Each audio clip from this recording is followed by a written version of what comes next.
have a question about your cunt that you were too embarrassed to pose? Like, if I don't have sex for the next 8 years, will my pussy hole close? Well, buckle up, school's in session. These sex pros have planned a lesson, 'cause cunts aren't just for reproduction. Whether you were born with it or it's under construction, open your ears, 'cause the Clam Jam's got you covered. The Clam Jam. Hello and welcome to the Clam Jam. I'm Vienna, the consultant, back again to have a little clamdy jam with another amazing consultant in their own right. So I'm really excited to be joined today by Nikki Helms. Nikki is a San Diego-based midwife. She's a licensed professional midwife. She is a certified professional midwife. I said that all wrong. She's a licensed midwife. She's a certified professional midwife. And she's also a certified lactation education consultant. She will be telling you all about that and more. And we're going to talk about a variety of things, but one of the things that we're going to discuss is that Nikki has been working tirelessly to bring a birth center to San Diego. We have some. We don't have that many, and we certainly don't have many that are owned and operated by Black midwives. So this is a really exciting development that's happening. Nikki is such an important part of the San Diego birth community and has so much to share. So I'm really excited to have this conversation. I know I just came in really hot, but it's really exciting. And I can't wait for you all to hear what we're going to talk about. So without further ado, I'm bringing Nikki on. Welcome, Nikki. Hi. Hi. Thanks for being here. Oh, thanks for having me. I am very excited. It's been, pandemic. It's like, I haven't seen you. Hi, Vienna. No, I haven't seen you for a very long time. I think the last time I saw you, were we eating at a Thai restaurant? We were, and we were enjoying it very much. That was a while ago. It was really great. It was a long time ago. So it's so good to see you. You were saying, before we hopped on the live, I don't know if you want to share with the world, but your exciting car birth this morning. Yeah, it was hysterical. And I just, it was a fourth baby, and fourth babies, like the way has been paved for them. And so she rolled up with the baby in her arms and yelled at me, "He came out in my pants." And I was like, oh my God, okay. And you should have seen those pants. They were a mess. Oh my God. Oh, and then I didn't even think about that. Oh yeah, it was a mess. And I asked her, I was like, "Do you want me to just like stick these in the wash for you?" And she's like, "No, throw them away." No problem. Got you covered. So yeah. So, it was fun. I mean, tons of birth stories have that element of fun to it. So yeah, it's good times. That's super good times. No, man, those pants. When you said it the first time, I was like, "Oh, slid down her pant leg." That makes, and then I didn't think about everything else not clean down her head too. So lots of other substances. Birth, it's so dignified. It is so sexy. I just don't even know. Yeah. I love it. Well, would you mind telling the people a little bit more about yourself? I'd love to hear a little bit more about, again, talk about yourself, and then you're a midwife. How did you become a midwife? How did we get to this place where people are coming to you with their filthy afterbirth pants and their babies? Well, I'm trying to figure out like how far back to go. So with regards to my becoming a midwife, I started off my career as a doula. And I was trained in the Bay Area in San Francisco, Oakland, in 2003. And I had this tribe of friends that we ran with. And this tribe of friends, like every tribe of friends, kind of goes through these things cyclically together. Like everybody coupled up, then everybody got married, then everybody got pregnant. You know how that kind of goes. So the first person in our little tribe to get pregnant said to me, "You really have this great calming, like Mother Earth energy, and I really want you to be at my birth." And I was just like, "Okay." And she said, "Will you be my doula?" I said, "Sure." And then in the back of my head, I was like, "What the hell is that?" But okay, sure. From my friend, I'm down. I'll do it. And I went and had a doula training, and little did I know it would lead me here. But I started off as a doula, and then I um, stopped to have a baby of my own, who is no longer a baby. She's 16 now.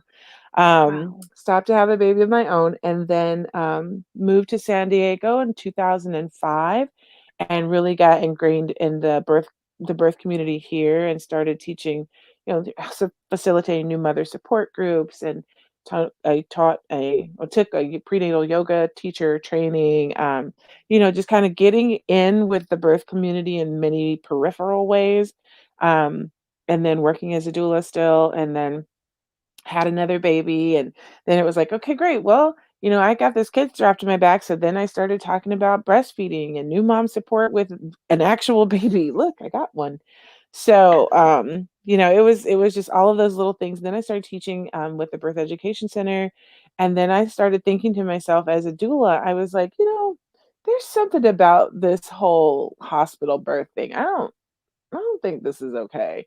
And I did a little bit more research and tried to figure out how I could make hospital birth something that felt a bit more appealing and human, and intimate, and not just like rolling through and doing the same thing over and over. So I applied to go to nursing school. Nursing school was impacted, and I was like, well, okay. So I applied to go to midwifery school, which are two different paths, and we can talk about that a little bit later. Um, but I got the phone call to go to midwifery school and the phone call to go to nursing school in the same week. And I had to decide, which way is this train going? And I felt as though I would be better off going to midwifery school because of the fact that, trying to change the way things are done inside of such a giant bureaucratic institution like a hospital is like, it's like trying to turn a cruise ship on a dime. You just can't do it. And it takes a hell of a lot of effort and a hell of a lot of other people to really, support you in that. And I don't know that I'd be able to get people to rally around me like that in an institution in that way. So I just said, you know what, I'm going to go to midwifery school because I can get out there and start helping people as soon as I'm enrolled. I went in and I started with my hands-on apprenticeship in 2014, and I've been sold ever since. I sold my soul to the midwifery goddesses. It's so funny when you say all that. There's so many points where it's like I see how you got, what is the word I want to use? Like the gateway drug, which is probably not the world's best metaphor, but the gateway drug to become a midwife, right? Like you were like, oh, I'm gonna help my friend out, and then you became a doula, and you're like, actually, birth is fascinating, and then I'm gonna like try all the little nooks and crannies I can to get into birth, and then eventually be like, okay, I have to become a midwife. I have to do all the things. It's almost like it feels a little bit like you've been in the passenger seat of a car, you know, and you've been in the back seat of the car, and you just are like, I could drive this car a little bit better than you, I think. I think I could do better than you. And so then you get your driver's license and you get up in there behind the steering wheel. You're like, okay, everybody strap in. We're doing this now. Yeah, it's awesome. That is like, that's also a very good metaphor. I'm good for a That's incredible. metaphor. You'll be surprised. Pulling Bring out of the them, bring air. them. I love it. I love it. Well, so you've now been doing birth work for like well over a decade. Yes, I have. Yeah. It's been about, 17 years. Yeah. Yeah. That's almost Mhm. 2 decades. Yeah. It's Yeah. doing this for a while, which is incredible. And so like even along those, again, right? So you got in the car, you drove the car, and now you're like, I'm gonna build a car, right? Which is how we get to Yeah. the birth center. So having worked in a variety of settings, both like hospital and at home, and I'm sure at other birth centers, why did we need another birth center in San Diego? Can you tell us how did we get here to the San Diego Community Birth Center? Well, when I started midwifery school, that was in 2014, and my very first apprenticeship was with a single small practice home birth midwife, and she was lovely. But um, there were ways about it's almost like any other job that you have. You see somebody doing the job, and you're like, okay, so I'm not going to do that. When I have my job, or when I have my practice, I'm not going to do that. I'm going to do these things. These things are great. I'm definitely not going to do that. And so that was a learning process for me. And then I left the single midwife practice to go to work at a birth center in Chula Vista called Birth Roots. And Birth Roots was owned by a Black midwife. And I was like, oh, I want I want to be a Black midwife. Maybe she could. Oh, I want to go work with her. And so I went and after, being very diligent about showing up and can I be a midwife with you now? Can I be a student now? So Darren A. Blount, who was the owner of Birth Roots, finally was like relented because I was, she was like, fine. I feel like I was like the Scrappy Doo of student midwives. Like, come on, I want in. So I worked at Birth Roots for a year, and same thing. Saw lots of things that I liked, lots of things that I didn't like, and knew that I think I can drive this car a little bit better. I can do something different. I can do some things the same, but my touch on things is just different. Then I went to work at Acorn Community Birth Center, which is up in Fallbrook, and was there for a year and a half. And for those of you that are familiar with Southern California geography, Fallbrook from where I live is 45 minutes. It's 45 minutes at 3 in the morning. It is 45 minutes at noon. It is 45 minutes no matter what. And I was there for a year and a half, and I was seeing, because that was right after they had opened. So I'm seeing this process unfold for this other midwife friend of mine. And I'm thinking to myself, well, this isn't as hard as I thought. Okay. I think I could do that. And then I started reading up more and more about, the health disparities that exist for women of color, people of color in the United States healthcare system, which is, it's terrifying to think about. Black women are 3 to 4 times more likely to die in a hospital birth than, white women. Black infants have a higher mortality rate. So, those sorts of things, I always knew about them and they always kind of like ran in the back of my head. But then I started to hear about things that were happening to people like Serena Williams, for instance. There was an incident where, she could have lost her life because of the fact that her care providers didn't listen to her. And that just started to really affect the way I practice. Um, and then I started thinking, well, I'm reading articles talking about how, patients fare better when their care providers look like them. And it's like, oh, well, okay. I don't look like everybody, and everybody doesn't look like me, but I can definitely make inroads and make this type of midwifery care available for more people who look like me, more brown people, and not just Black women. I'm talking about just brown people in general.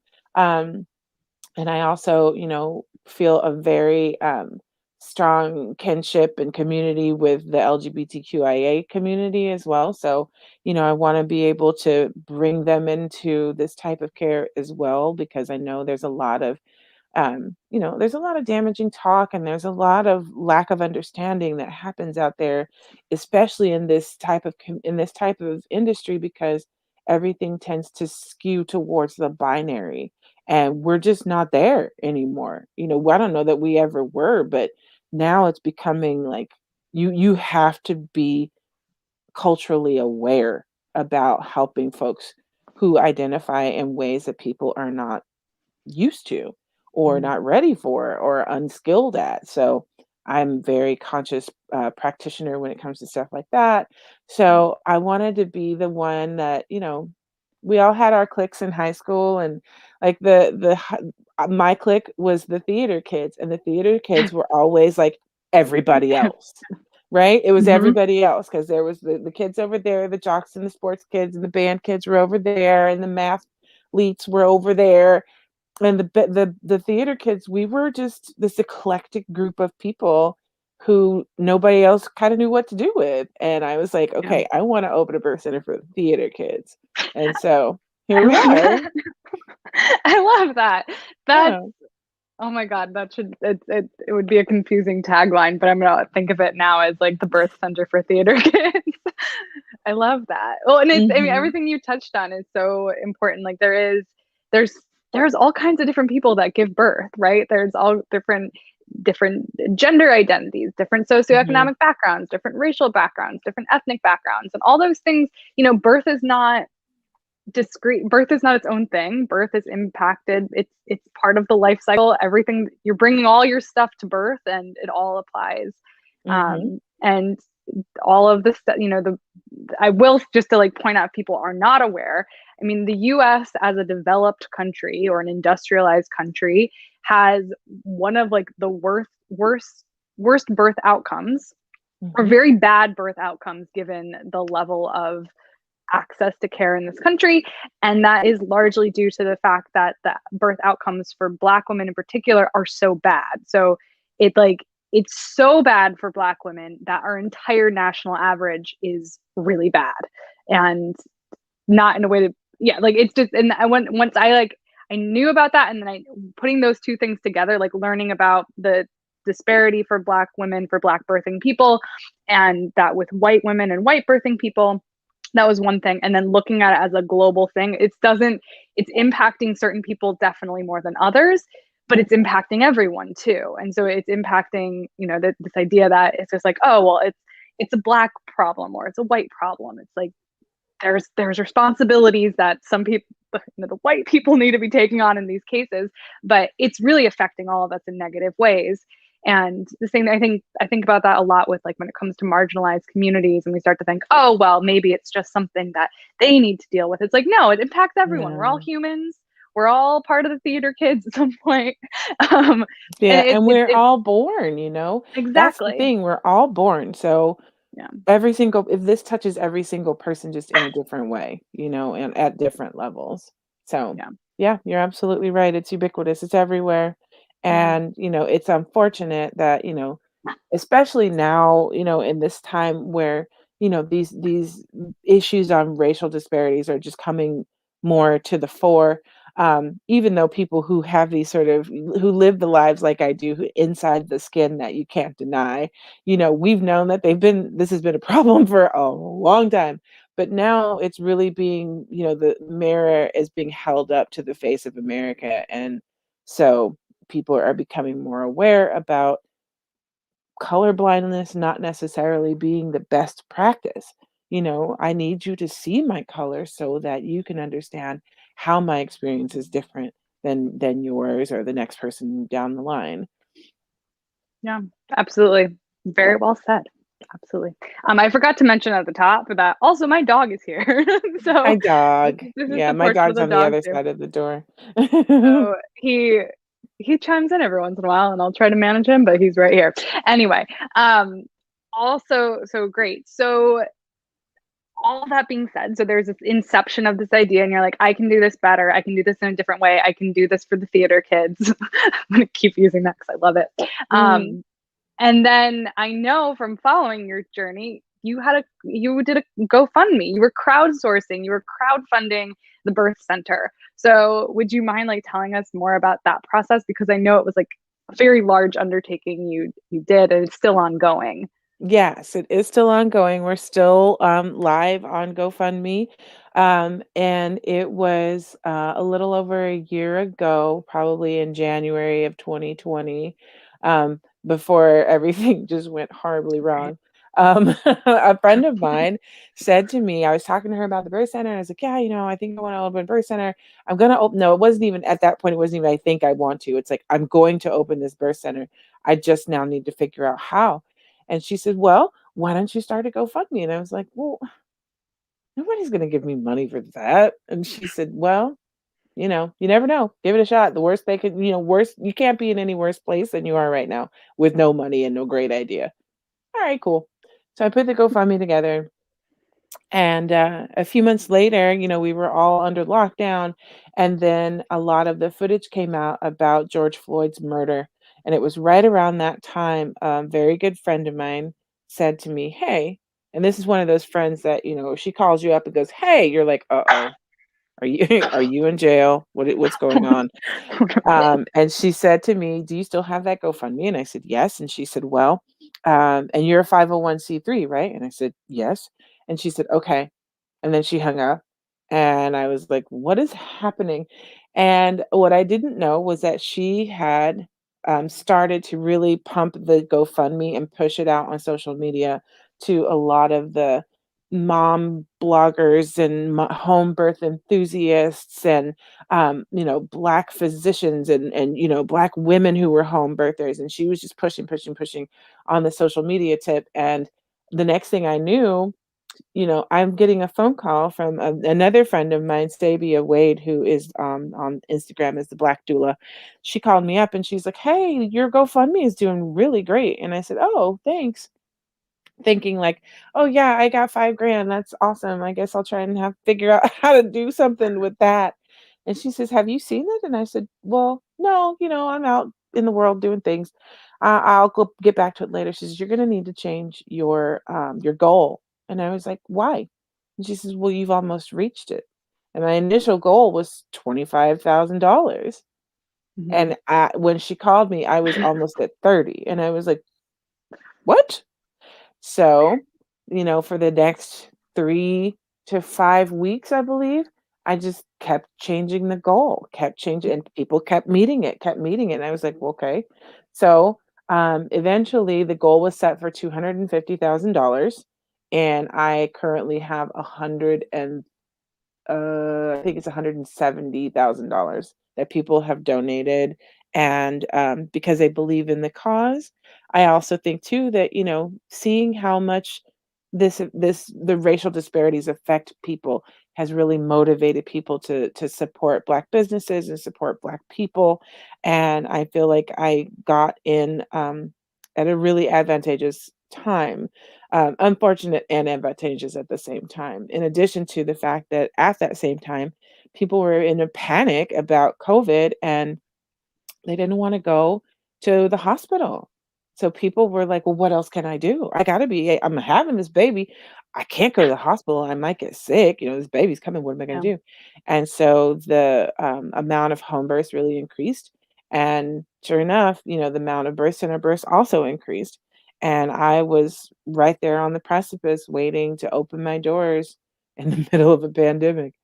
So that's kinda how Wow. that happened. It was scary for a while and still is a little bit because I still feel a very, very deep responsibility to the people who, were generous enough to donate to the GoFundMe, to make sure that, I'm using their money in an appropriate way. So it feels very, it's a weighty responsibility, but, one I'm happy to take on. And one that you obviously are capable of taking on as well. Mhm. So like you had the idea and you have the follow through, and it's it's so wonderful that this is happening, and Yeah. congrats, like good work. Mhm. Like doing a crowdfunding is always challenging and a full-time job in itself. So excellent. Yay. Yeah. Thank you. So the other, I know part of it too, it's like it's you had to find a specific space, and then you found a space, and then you had to like, and I know there was a lot of hiccups along the way with that process of like finding the right space. So would you like mind sharing more about how like what kind of space you were looking for, like what components were like really important to you when it came to creating this very special birth center, and then where you ended up, because it's still it's under development, right?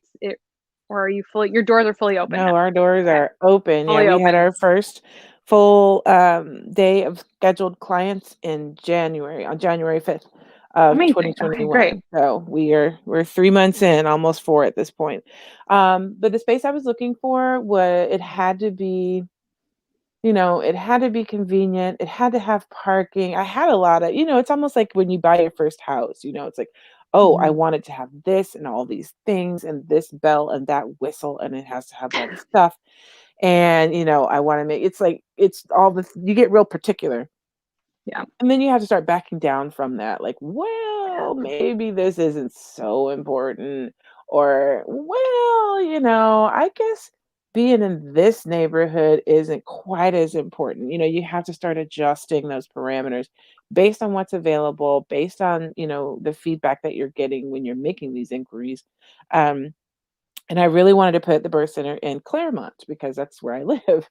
And so I thought it would be amazing to have a birth center in Claremont because Claremont is very centrally located. It's got like 4 different freeways that access Claremont.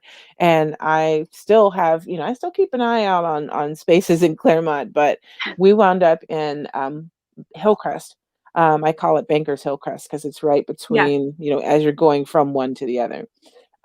So the space that I wanted needed to have, I needed bathrooms, I needed water access for folks who wanted to do water births. Um, I needed to have a room that was big enough to put in like a bed and a tub and maybe a couple of chairs. It didn't have to be fancy. It did not have to be incredibly special or anything like that because I knew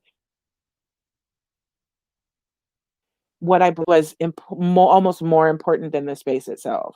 What Mhm. you offer to people is almost more important than the space. So where we wound up is at the corner of 4th and Olive, here in San Diego, and it's just a dream of a building. Everybody is amazed at the fact that, oh, it's so big. It seems small, I guess, from the outside. I don't know. But we've made it a really wonderful, warm, welcoming, colorful, fun space to be in. And we're doing it. This will be today's birth was my 3rd in 2 weeks. So, Wow. yeah, so we're doing the work. It's amazing. That's so I'm trying to was it called Urban? Is that a Yes, it used okay, to I be. know I used to work Mhm, right around the corner from there, so I know mhm. exactly where that is. I was trying to like Yeah, visualize. I need to come by and see it. I haven't seen it yet. please So that's do, so good. please So it's do. and they used to have this is just a side I'm remembering about this place. They used to have rabbits. Did you ever go by that place before it Mhm. existed? Like Oh, before you yeah. they We had a used whole to love to rabbit eat run? at Jimmy Carter's, which is the Yeah. Mexican restaurant, and my daughters would love to go to the rabbit house after we had lunch, and we would walk off our little, "Ooh, I ate too much." And Yeah. so, yeah, so when I finally signed the lease, I told my girls, I said, "Guess what I got? I got the rabbit house." I got the bunny house. And they're like, "No way." So mom has the bunny house now. But what That's we so have great. outside now, instead of bunnies, we have a community garden space. So that is being managed by San Diego Co-Harvest.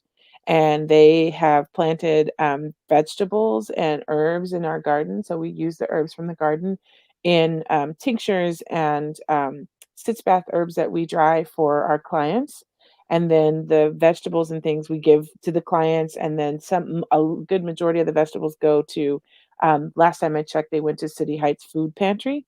Hmm. So we are actually able to feed our community. Like we're really like out there building community with people in the community and then feeding the community and, assisting in the community, really being a part of it. So Yeah, yeah, that's I think incredible. I love it's a little bit better than bunnies, I think. definitely. But I mean, also, I was just thinking like bunnies, symbol of fertility. Birth center is now here. So those bunnies are really Mhm. like, prepping the grounds for you. Mhm. And anyone who doesn't live in San Diego, you just got some like hot San Diego location knowledge. Mhm. That's so amazing. Um, great. I love it. So 4 months in, 3 months in, it's feeling good. Things are going well. How many births have you had there so far? Well, since we do offer home birth as well, we Mm. do a limited number of home births per month. So we've had, I think, every baby that has been born at the birth center, I've been there for. So Wow. we have had several home births, and we've had one, two, three babies at the birth center so far. Wow. That's so Mhm. great. Oh, Yeah, amazing. And so yeah, you're the primary midwife, but you're not the only midwife, right? correct. That's correct. So how yeah. So my friend who I worked with when I was in school, when I worked at Birth Roots down in Chula Vista, um, my mentor decided she wanted to come in and do this project with me because she really liked the vision that I had and the energy that I had, and she was ready to make a change from her practice, and so she actually shut down Birth Roots to come and join me at San Diego Community Birth Center. So Wow. Darren A. Blount she was my mentor and now friend and colleague, and we are both at San Diego Community Birth Center making it happen. Amazing. That's so great. So it's a team of two. Well, there's a team of 2 Incredible. midwives currently, and then we have 3 midwifery students and 1 birth assistant. So the team is of 6, but the beauty of it is the fact that when everybody that's going to be at your birth. It will be Yeah. some combination of the 6 of us. And so it's really quite lovely because so many people tell me stories about going to the hospital when they're in labor and some rando is there to deliver their baby. And they're like, I've never seen this person before. I don't know who they are. I don't know what they know. They don't know me. And Yeah. so we can guarantee that some configuration of the 6 of us will be at your birth, and you get to meet everybody throughout the course of your care with us. So there's no strangers in your birth room. That's incredible. So, I mean, Mhm. on that point, what are some of the benefits of of a birth center, of using a birth center over a hospital? And then I'd love to have you touch on home birth as well.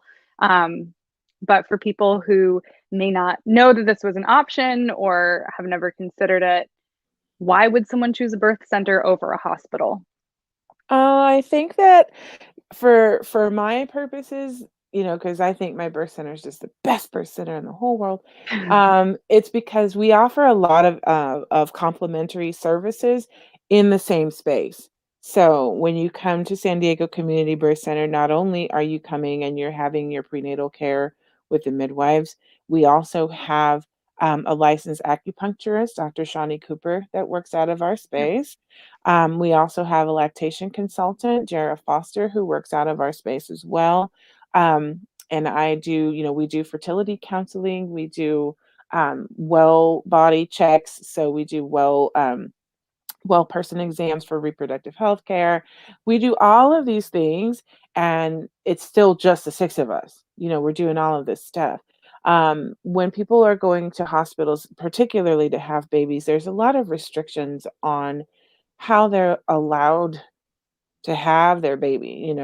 You have to be in the bed if you have an epidural, which, smart, because that could be dangerous. We don't need any people falling down. But, there's lots of different parameters that hospitals have to work within because they need to reduce their liability because of the number of people that they work with on a regular basis. For us, we can take 8 births a month, maybe 10, and it's just us. So the volume is greatly decreased. And you see, either myself or Darren A for every visit. You see, some combination of the students for every visit. So you're not in this revolving door of, seeing this practitioner or that practitioner. Oh, we're a big practice, so you're just going to get who you get. Mhm. It's not fun. People don't enjoy that. Um, we do have a lot of we're very evidence-based practitioners, so we're reading the research, we're reading the studies, and in addition to that, I feel like midwifery care is very consumer driven. So, we have a lot more discussions with our clients about what it is that they want, what it is that they know, what it is that they'd like to know. Because we give them options. For instance, yes, we know that we need our clients to take like the group beta strep test, for instance. That's something that everybody tests for. However, when it comes time to determine what you want to do about your test, if it's positive, we Mm. have several different options for you to manage that bacteria colonization. We can do more health conscious things like, here, let's up your probiotics, and here, let's do this and let's do that, versus like you get intravenous antibiotics during your labor and that's it. So Yeah. we offer that too, but we also Mhm. have these other things that you can do. um, and then, birthing, like I said, birthing in the hospital can be kind of restrictive for folks because people who are birthing in hospitals are not allowed to eat food, which is just archaic and awful. Yeah. But we encourage people to, eat. Please eat food. I need you to eat food because your body is working really, really hard. And, you need you to fuel your body. Yeah. It's just so straightforward and simple, yet when you go into the hospital, they say, oh, you can't eat anything just in case we have to send you into surgery. Right. Okay. So that's something that a lot of people don't want, that restriction. A lot of people want to have a water birth, for instance. And at many hospitals, they have tubs that you can labor in, but not that you cannot deliver in the tub for whatever their reasoning is. We say, yeah, get in the tub, get out of the tub, go down the hall to the shower, do whatever. I'm going to follow you around with my little Doppler and my student and follow you instead of you as a birthing person having to follow what I say. I'm still going to keep you safe. I'm still going to keep you and baby safe and healthy and all of that. And I'm just going to follow behind you. And within reason, I'm going to do whatever it is you want to do. You want to get in the tub? Great, let's fill the tub. You want to get in the shower? Great, go start the shower. You want to lay here in the bed and complain? No, we're going to get up and move around. So that's where I draw the line. No laying in bed and whining. We got to get up and move around. That's great. Physics is your friend in birth. It really is. People don't realize how much of birth is physics and chemistry. That's such a good point. I mean, the whole, again, obvious example is like birthing position. Like if you're on your back, right? If we take pooping as the example, right? That's what people usually use. Where it's like, if you're going to lie flat on your back and poop, it's not going to be as effective as if you squat. You could probably do it, but it's going to be harder. Yeah. And gravity works for us in birth, and obviously other occupations that we have to do with our lives during the day. But yeah, getting folks up and moving about is important for the birth process to happen physiologically. I don't need to assist it. If you're gonna get up and move around, do the things, then we can make this happen. And it happens very efficiently, and it happens kind of miraculously when you mess with it less. Yeah, there's actually, I was just listening to the evidence-based birth podcast. They had a recent episode with an OBGYN who had she did a lot of, labor and delivery.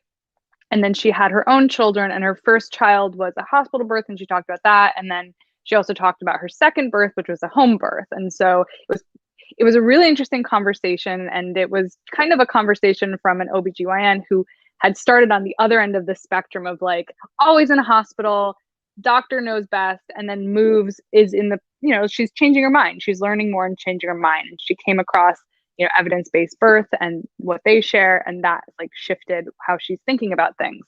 And as part of the conversation, she was saying, like, when you're in residency, when you're being trained to be an OB, when you're being trained to be a doctor, it's really, there is a hierarchy there. And the patient is at the bottom of that hierarchy. The doctor's at the top, and the whole system is set up to be like, your role as the patient is to be passive and compliant and do what we tell you to do. We don't really care what you like, not that they don't care necessarily, but it's like, I have the knowledge, and I'm going to give you the knowledge that I think is appropriate for you, and you are supposed to act on the knowledge. You're not supposed to come back to me and say like, well, I did my own research and I want to do this instead. And it's not necessarily like, we can go on all the problems that there are with doctors and, the medical systems, but ultimately I think most of the time people aren't trying to be actively malicious. They're just operating from like a lack of knowledge. Lots of asterisks, right? But yes, of course. Assuming that like there's like, it's not always that. But I appreciated how this woman was speaking to it. And then again, with like the midwifery model of care, what being more of a circle, like you're all in a circle and there's no hierarchy. It's like, we're all on the same team. The team is the patient, the team is the client. How do we help you have a healthy and safe birth, and also have a healthy and safe birth that you want to have? And she also spoke to this idea of like not understanding when her patients would have to have a C-section, and not understanding like, why are you so upset that you have to have a C-section? Like, you got to have the C-section. And then having her own experience and knowing like with her first birth, like having her OB mind on, and knowing like, oh, if I do not give birth to this baby very soon, they are going to make me have a C-section. And she said like, I didn't feel like I had any attachments either way, But the thought of that made me super panicky and want to cry. And she didn't end up having a C-section, but that experience like shifted. She was like, okay, now I get something else. Like I understand something differently. Mhm. So yeah, just thinking about that and the difference that you can get with a team of midwives, hopefully, Mhm. right? People there's good midwives and there's bad doctors and there's bad midwives and there's bad doctors. But Right. generally speaking, you can have a more person-centered approach, right? Yeah, Person-centered. yeah, and that's exactly what I'm referring to when I say that we are more of a consumer-driven practice. We want people to have the birth that they want. We want them to have a healthy and safe birth. And it's that absolutely like you said, if they go out and they find me a study on something that says giving birth, while you're standing on your head is going to make your child a Nobel Prize winner, I'll read it. I'll read the study. Sure. I hadn't heard about that. Let's find out. And I'll read the study and I'll see and we will have further discussion about it. But it's not just, dismissed out of hand. It's definitely more of a back and forth with my clients. Yeah. Yeah. And I think that's personally such a great way to do this kind of work. I mean, medicine in general, ideally, that's a very large conversation. But yeah, especially when it comes to something as intimate as birth. Mhm. It Yeah. is, it is, yeah. Yeah, it's a very, very intimate space. And I always feel, very honored to be invited into that space. A lot of people and physicians in particular, I think, don't really look at it in that way. They don't look at it as, being invited into an intimate space with someone. They'll Yeah. look at it as, this is just a thing we have to do. And since I have so many fewer clients that I see, like I don't go to the hospital and to catch 5 or 6 babies in a night, I catch Right. 5 or 6 babies in a month. And it's just very intimate because now, after this year of care that I've been through with these folks, you know, we're friends now. Hmm. And I want my friends to have what they want because it makes my friends happy, Right. but I also have to make some clinical decisions that may not always make my friends happy, but my hope is that they trust me and to make those clinical decisions and, know that we can talk about it. If you got Hmm. questions about why I decided to do this or why I suggested this thing, I want you to come to me so that we can talk about it. Right. So, I would say the same thing to my own children. I made the decision. This is what I think needs to happen. Let's talk about it. If I would pay that respect to my children, why not pay that respect to other people? Let's Right. talk about what you want to do and let's talk about why it will work or why it won't and why it's a good idea or why it's not. So, I feel really very blessed to be able to have found this path. It feels really good. Yeah. And it seems like it suits you very well. It does, it's kind of amazing. It really does. I am that whole, like my friend first pointed out back in the day, that whole earth mother, grounded goddess energy is just where I live. It's where I reside, and I'm happy here in that space. That's so great. And I'm sure your clients are as well. Mhm. I'm super curious, two things. Mhm. One, I want to hear like what are your dreams for the birth center as it's now and it's real, it's happening. Where is it going to go? And then the other thing I'd like to touch on is like inclusive models of care because that is like such a foundational part of your birth center. So inclusive of a variety of ethnic backgrounds, of racial disparities, of gender differences, that's the right way to say it, but just having an inclusive care for the theater kids, for this eclectic group of people that you're focusing on. What I think there's a lot of discussion about inclusivity, right? And rightly so. But what does it look like to actually to like take it from a theory of like I want to be inclusive. I'm going to like tell people that I'm open to all these different kinds of people. What does it look like to make that a reality? How do you create an inclusive practice and practice an inclusive practice? Mhm.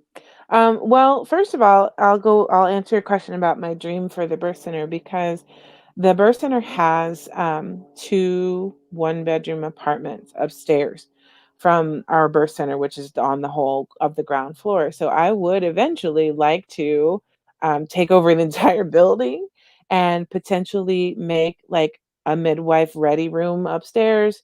So, people can be on call 24 hours a day, potentially house students there so that, if someone is coming in, we can start to host a few more births every month because the students are there on site. And so people can just roll in and there'll be somebody there for them, ready to assist them.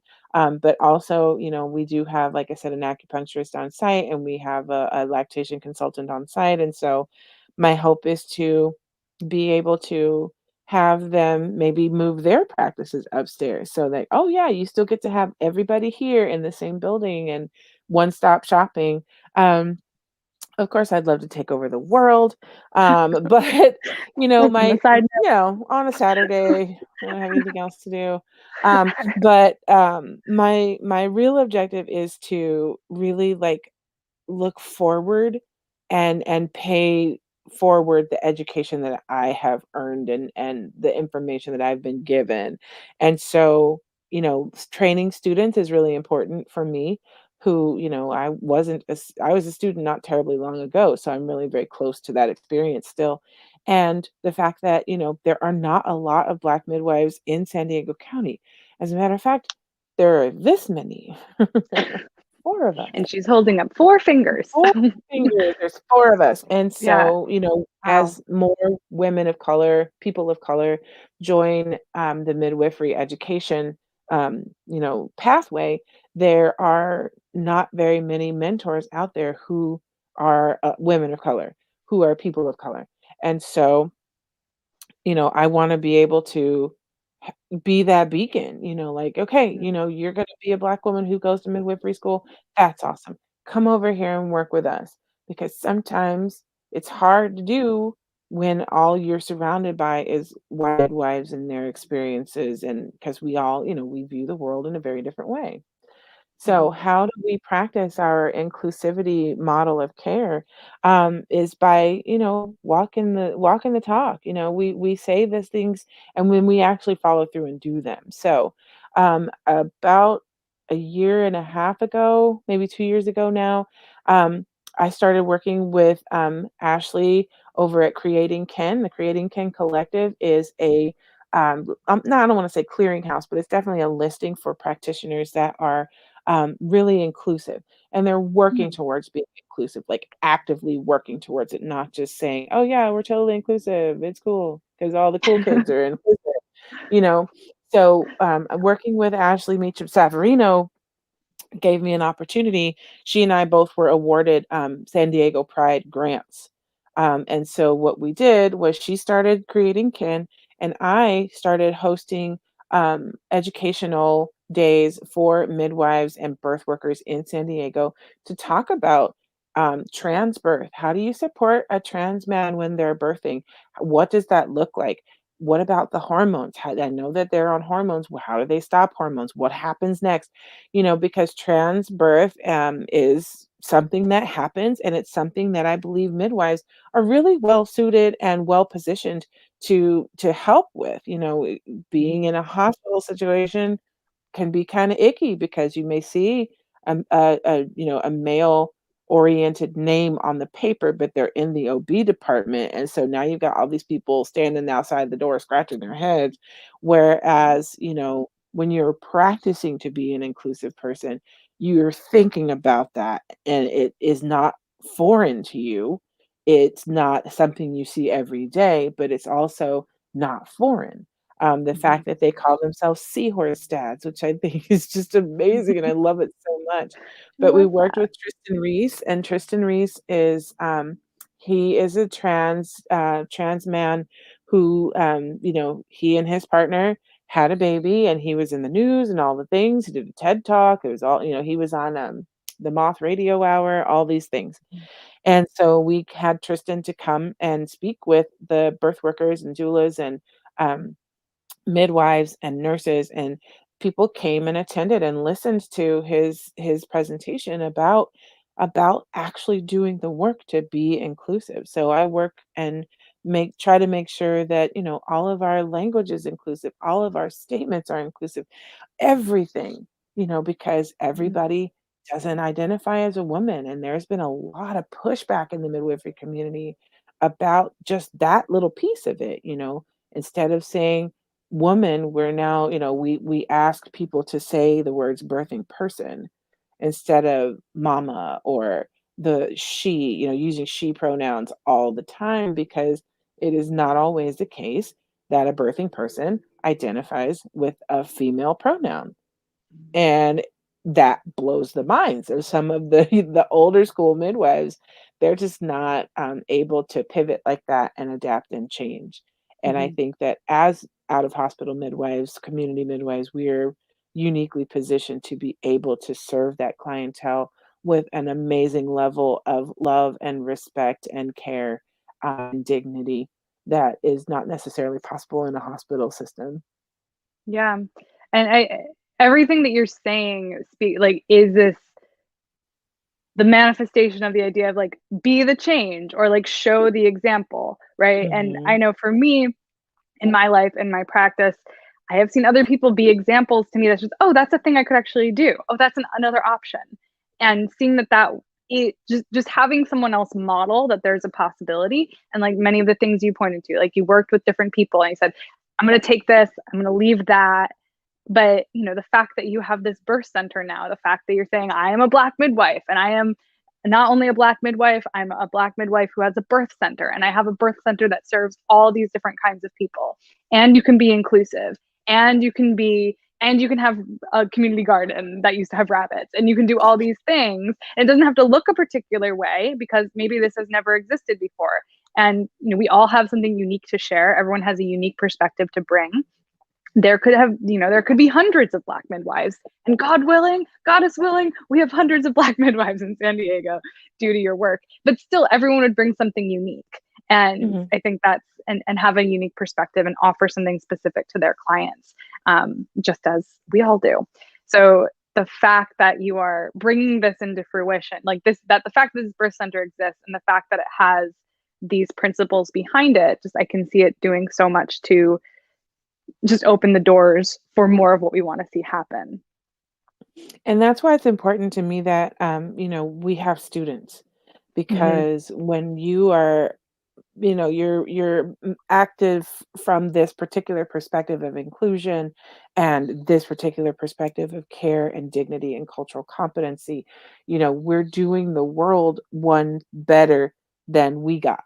And it's like when anybody who has kids, and you want to give them and send them out into the world with better than what you got, improve, leave only footprints and improve what you got. And so, I am going through some of these students' papers and taking out she, her, hers. It's like, just say, these two words. You don't need the pronoun. You, Hmm. this person does this.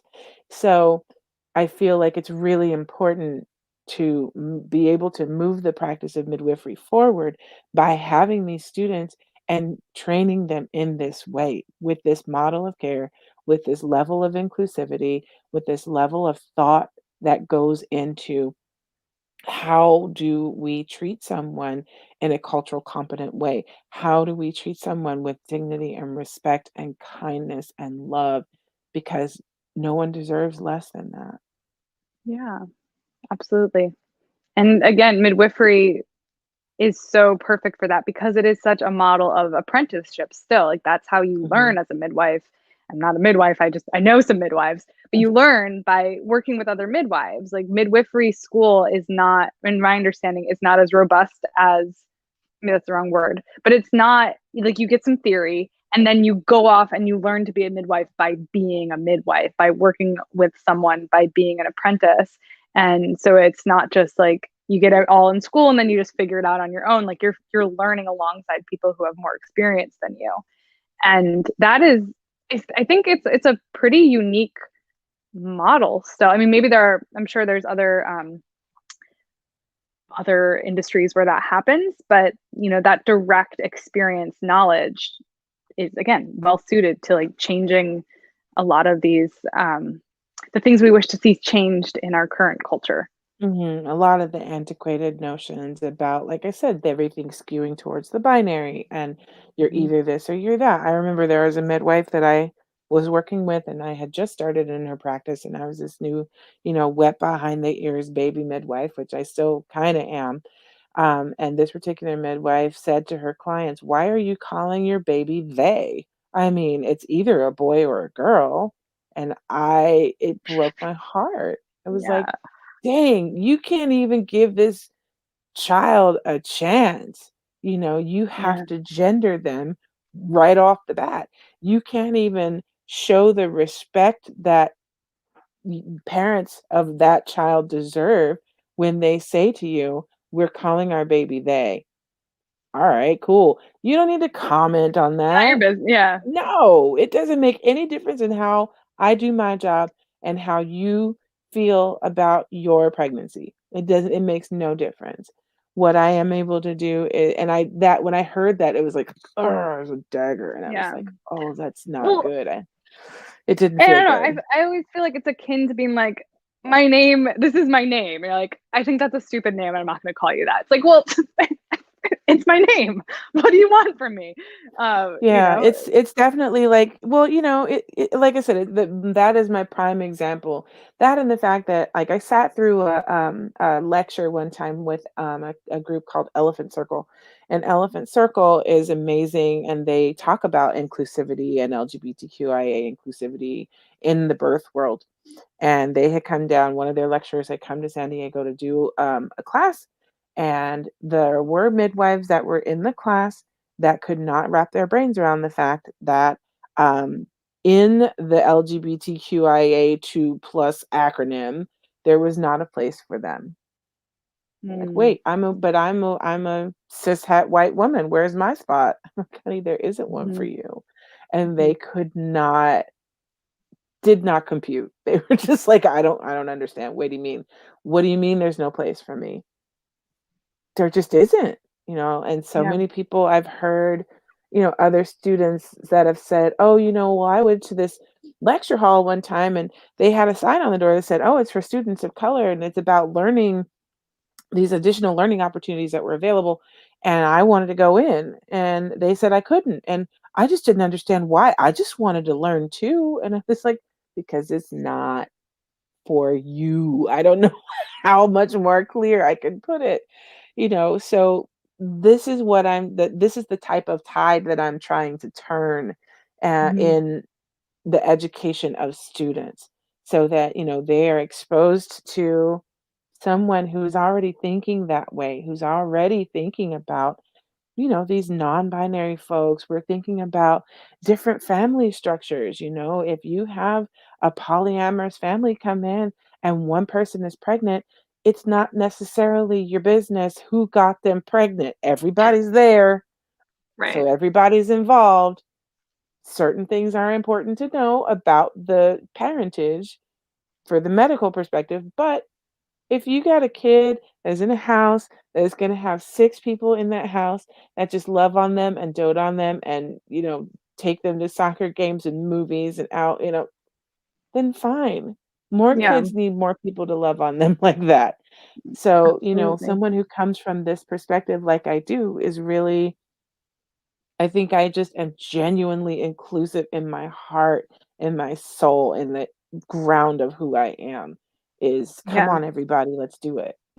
Yeah. And I mean, I think your point too, to like, it's not for you, you're not included in this thing, is not to say, like, again, just to clarify, or I'm going to clarify something.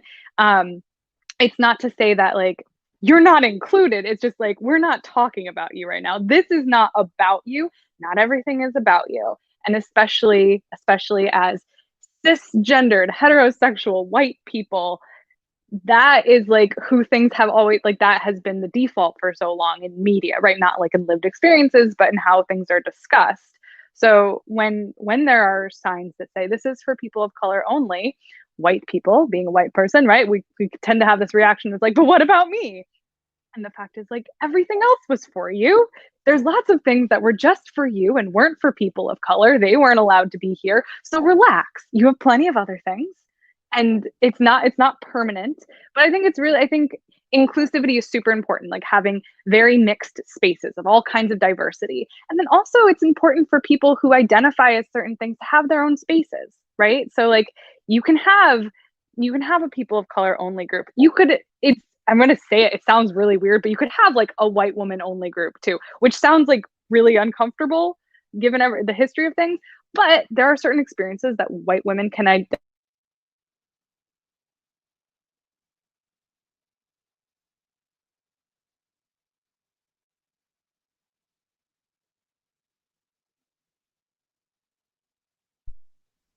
Are you there still? Like all my Mhm. screen turns. So just to say, like it's not permanent, but people should have safe spaces, have the spaces where they can have their needs addressed particularly. It doesn't have to be about every single person possible all at once. There's plenty of space for everyone, and then there's also spaces where just refocus the narrative, and it's going to be okay, and you're going to be okay. Take a deep breath. Exactly. Yeah, and it's a good, it's good for people who, the people who share those individualized spaces to be able to be in community with people who share those same experiences too. Hi, doggy. It's great for, yes, I love being in the company of, other parents, right? I have friends of mine, we joke about the fact that we are Black women who are married to white men. And like that is a special experience. So we have a special experience of life that not a whole lot of other people can get on board with. And so there are certain things that the three of us will talk about that I wouldn't talk about with some of my other friends because they wouldn't understand. Not that they wouldn't be kind and considerate and caring about it, but just being able to have a particular perspective on a particular experience is really important, and to be able to share that with others who have had something similar. It's important, and it's a foundational community piece. Absolutely. Yeah, I think having all those again, like and just relating about when you have that feeling, and I'm just speaking for the white people, it's just like it's okay. It's okay. There's lots of things that are still about us for so Pretty much and everything. don't worry. Don't worry. Don't worry. It's Yeah, gonna be okay. yeah, you'll be Um, fine. but but then having that capacity too, like with I think with the inclusivity conversation, which is such a large conversation, but that ability to like have the spaces and then come back and like go back and moving that dynamicness of I think of inclusivity as well. I don't know if that's really a term, but just thinking about like it's always expanding. It's expanding and it's moving and it's not static, right? So Yes, being the opposite absolutely. of dynamic. Um, so anyway, it's so great. All this was fabulous. Um, you spoke a little bit to the dreams. I'm really excited about that. I am curious as we come to a close. I want to ask you like a really great question. And so I'm thinking, what is something that you'd like people to take away today from everything we've talked about, but as a midwife who now has this world changing theater kid birth center, what is it that you want the people to take with them? Well, I think in one sentence I will say that the our little motto at the birth center is that you don't have to have a baby to have a midwife. So, what is it that you need? People are being energetically, spiritually midwifed through a lot of things. But more than anything, I need people who have uteruses to know that you don't have to have a baby to have a midwife. You can come to us for your reproductive health care. You can come to us for fertility counseling. You can come to us for menopausal support. You can come to us when you get pregnant. You can come to us when you don't get pregnant. You can come to us when you lose a pregnancy. We're Yeah. there for you in all stages and forms to be supportive and to be there for you. So just know that, you know, You don't have to have a baby to have a midwife. It's so many times I will meet people and tell them I'm a midwife and they'll go, "Oh my God, I don't want to get pregnant." I'm like, well, it's not like I'm trying to get you pregnant. I'm just a midwife and I'm telling you what I do. And people just immediately say, they immediately shut me down. Like I had one parent at the school that my daughter goes to, and I handed her my business card. This is right at the beginning of COVID, and I was like, "Hey, if you have anybody in your life that needs some support, here's my card. I'm a midwife, and if you people need stuff, I can do stuff." And she said, "Oh, I am not having any more children." And I was like, "I didn't ask you that." What I'm hoping is that people start to really realize that, you have choices in your healthcare, and it is your health that you are caring for. Your healthcare. It's your healthcare. So make choices that make you happy about the choices you made. You know what I mean? Instead of feeling like, well, this was my only option, so here we are. Make Yeah. choices about your healthcare that make you happy. And if coming into the birth center and seeing my goofy ass face and, the rainbows outside and the peas and, the students and the color on the inside of the birth center and the joy that we find there, if that's what makes you happy, then come and be happy with us. That's what I want people to take away. I want people to take away from this that, there is a space for you at San Diego Community Birth Center. I love that so much. Yay. Yes, midwives for all kinds of things. I love midwifery care. Carly Nuttall, our mutual midwife friend, she's done my well woman paps or my whatever pelvic exams There you for several years go. now. The well woman was always a weird term. I'm just gonna Yeah, always that's say it's why like I'm it's a I'm weird trying to steer everybody to reproductive health care because that reproductive covers health the care. gamut of things. Yeah. And I mean, of the pelvic exams I've received in my life, they have always been the nicest and simplest and most comfortable for midwives. And I will also plug that they can do your pap smears, they can do your STD tests, they Mhm. can do your breast exams. There's all kinds of things. There's all kinds of Mhm. things. See a midwife. Yes, please. One of the most fun things I'm doing in the next 6 weeks is that I am teaching a consent-based sex-positive sex education class to some students at High Tech High. So Yes. we're excited, yeah, because it's all about consent. It's all about sex Mhm. positive and body positive, and you're gonna do it. So just let's get real about it Exactly. before you catch something. I mean, that's really what it Make boils down choices. to. Make choices you're going to be happy about. Exactly, exactly. And I've asked my daughter, I was like, "You sure it's okay with you that I come to your school and say penis a whole bunch?" And she's like, "Eh, you say it a whole Like bunch anyway, so what else is my new?" life. Okay. I love it. I love it. Well, Nikki, thank you so much for being here. Thank you so much for sharing. Thank you for creating this birth center in San Diego. It's all wonderful. We will link to your GoFundMe below and some other places that you can find Nikki. But Nikki, if people want to get in touch with you and they want to see you for their midwifery care, where should they go? Our website is sdcommunitybirthcenter.com. SD like San Diego. So it's sdcommunitybirthcenter.com. We're also on Facebook at San Diego Community Birth Center. We're on Instagram at San Diego Community Birth Center. And I apologize if you reach out to me on Instagram. I'm still trying to figure it out. I'm still feeling like I'm standing in the back with my cane telling people to get off my lawn and with your snap books and your face chats, I don't know. I'm trying to pull it together. But we are at 2801 4th Avenue in San Diego. And our phone number there is 619-269-6969.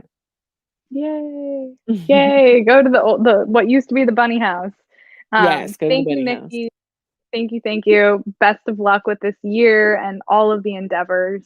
Um, thank you, everyone, for watching. This has been the Clam Jam. I'm Vienna, the cunt assaultant. I'm going to play us out now with our little outro music. Everyone, have a great rest of your evening. Your cunt is special, there's so much to love. You and your pussy should fit like hand in glove. Whether it belongs to you or your lover, there is so much to discover. See you next time, the Clam Jam's got you covered. The Clam Jam.